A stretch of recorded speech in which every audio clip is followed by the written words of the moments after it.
I'm Christina Escamilla. I'm a senior at OU. I'm 23 years old.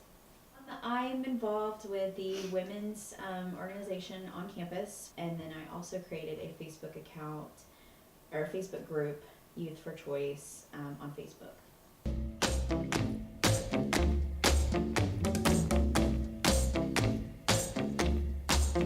The Oklahoma House Bill 1595 has two components.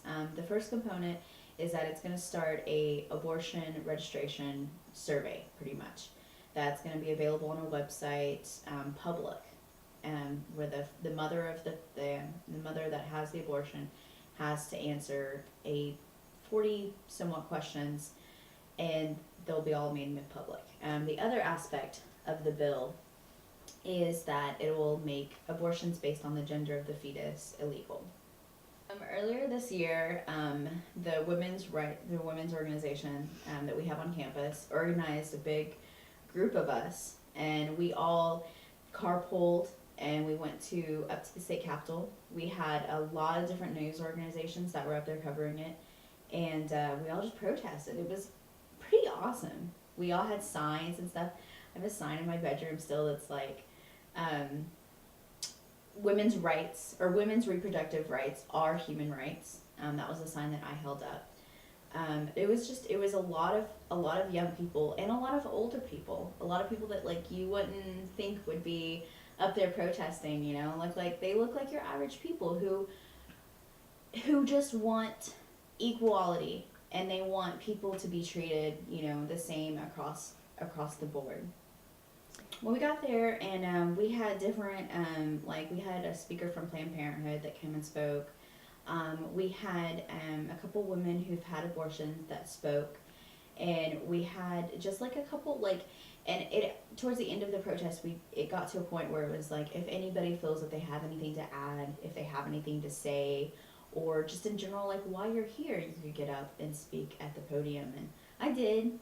I got up there and I talked about how I feel like, you know, it's really important to have, you know, women's rights and equality across the board, because, you know, I have a younger sister who's 15, and I feel like it's really important that she knows that she has options and that she has the ability to like go forth and really become something. Having a little sister who is 15, you know, I mean, she's right on the cusp of like sex.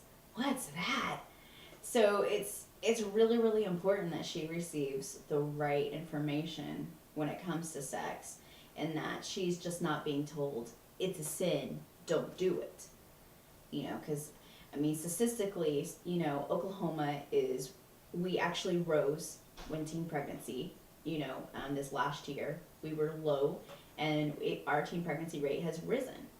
You know, Oklahoma has, not only do we have a high rate of teenage pregnancy, but we have a high rate of women incarceration rate and a high rate of crime. So all these things correlate with the information that we're actually like giving to our young people.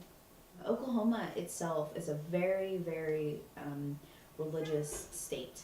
We pride ourselves on our morals and our convictions. And a part of that, the negative side of that, is that people like to point out other people's faults. Oh, you had an abortion, you're a sinner.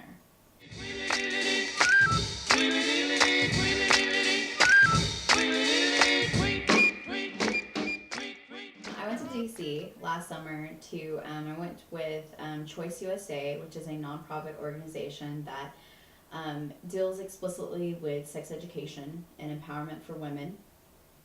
And we're trying to get a bill passed through Congress and Senate, or through Congress, which is the REAL Act.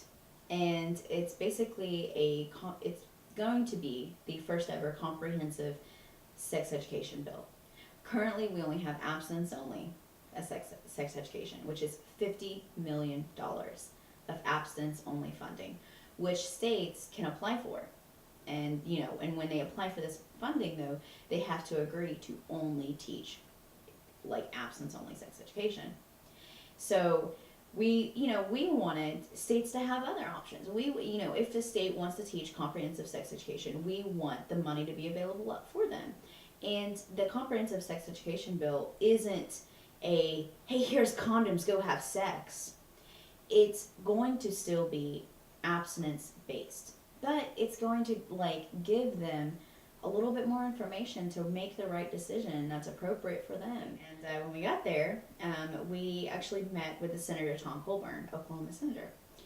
And so there's like 3 other girls with us, and we're, Mr. Colburn, this is the bill that we'd like to pass. And he's listening, and then he reaches into his breast pocket and pulls out a mini Constitution little booklet.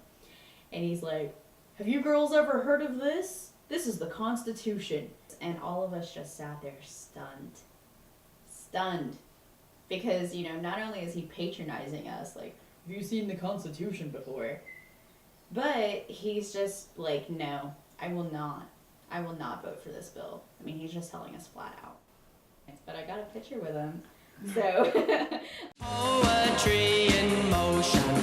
Honestly, if Oklahoma has such a problem with abortion, and Oklahoma has such a problem with these morality issues, then they need to introduce comprehensive sex education. So that way our abortion rate goes down. So that way we won't have these issues to begin with. Could never move that way. I love every movement. There's nothing I would change. She doesn't need improvement. She's much too nice to